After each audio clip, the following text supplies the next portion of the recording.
Okay, finding the distance between a plane and a line, as I said previously, is nothing really fantastic. All you need to do is to remember this little rule down here. Okay, and of course remember what is available based on the question, and you just proceed accordingly. So in a very simplistic manner, the distance between a line and a plane can be reduced to a distance between a point P on the line down to the plane. Okay, nothing really fantastic so far. Okay, so now with everything that you have, you're going to put everything together. So to handle this section, okay, before you actually look at the 6.4, what I need you to be truthful to yourself is that please make sure that you have understood almost everything from chapter 1 all the way up to 6.3, because these are what you're going to get in your actual A levels. You're going to get big questions by which you require a variety of skills spanning all the way from your chapter 1 all the way to chapter 6. These are massive questions that requires you to understand the story, understand the context, and then activate the necessary formulas or equations just to help you to handle the question. Okay, so this section, I want you to spend some time reading this example first. So if necessary, do pause the video. So what you have right now is you have the equation of two planes, pi1 and pi2, given to you in Cartesian form. Okay, equation of the plane given in Cartesian form. So the first part, you need to verify that 1, 3 minus 2 lies in both the planes. Okay, you need to check 1, 3 minus 2 lies in both the planes. So we could tackle it bit by bit. So how do I test whether a point is on the plane or not? All I need to do is check that 1, 3 minus 2 satisfy your equation 1 and your equation number 2. So let's handle it bit by bit first. Okay, so first part, I substitute x equals to 1, y equals to 3, z equals to minus 2 into equation of pi1 and pi2. So your job is to make sure that the left hand side equals to the right hand side for both equations, and hence you conclude that 1, 3 minus 2 lies in pi1 and pi2. Okay, this part is very simple. You should not have any problem. So moving on, the next part of the question asks you to explain why the line L, which is the line of intersection, okay, the line of intersection of pi1 and pi2 is parallel to this. So what you need to do, understand that this is an intersection question. Okay, intersection of two planes, pi1 and pi2. You have two planes given in Cartesian form. So how do I find the intersection of the two planes? So all you need to do is, actually you can just substitute, okay, but the problem in this question is with the word explain. Your job is to explain why the line is going to be parallel to 1 minus 1, 4. So how to do something question like that is, you look at the solution here. What I have done is that I say that 1 minus 1, 4 is perpendicular to the normal of pi1 and pi2. Okay, and you, in order to do this, you need to show me a working on top. How to show perpendicular? You must recall your concept of dot product equals to 0.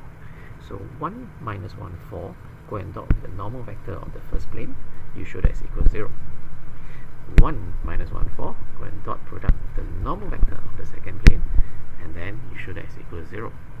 And thereafter, you conclude that 1 minus 1, 4 is perpendicular to the normals of pi1 and pi2.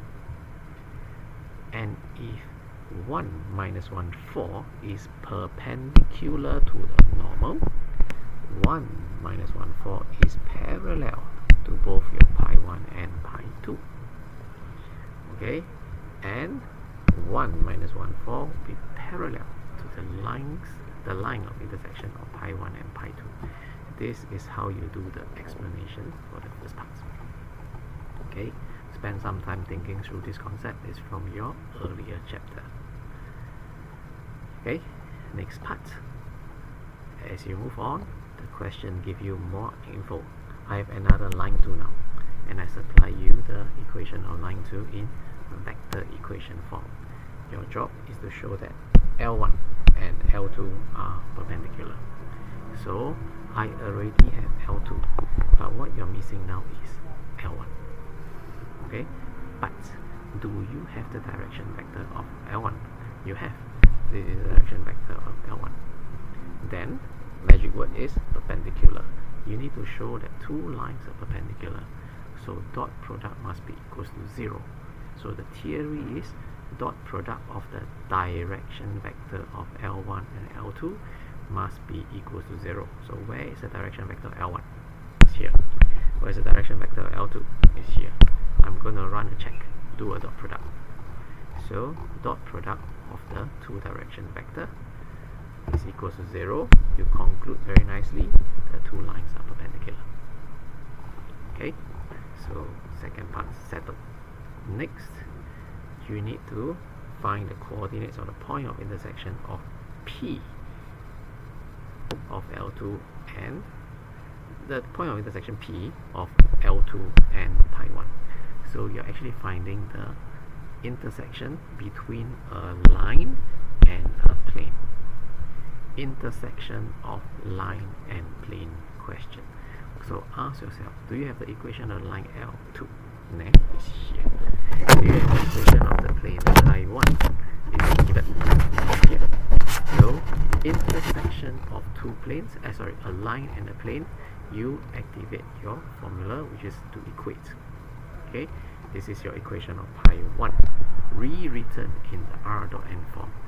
This is your equation of the line L, which you have given to you. You put it inside the r dot n formula of the plane.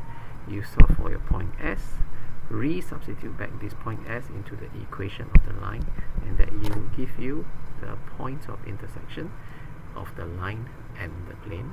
And if the question asks for coordinate, write your answer in coordinate form. So the next part of the section, next part of the question settled. Your final job is to find perpendicular distance of P from pi 2. So this is a question that we're dealing with distance from a point down to a plane. Okay, distance of a point down to a plane. So it is very fresh. Distance from point down to a plane. Your method is give me a dummy point or random point on the plane first. How to find that? Create a point with as many zeros as possible, but for these questions we never create that. Okay, I say point A is 1, 3, minus 2. I go ahead and find what is vector PA. After I find vector PA, analyze. What do you have? I have vector PA. I have the direction vector. I'm interested in this distance. So I have this, I have this. Is actually to find this length is actually the length of projection. So your dot product formula, length of projection formula must come out, and then that will give you the distance from a point down to a line, down to a plane.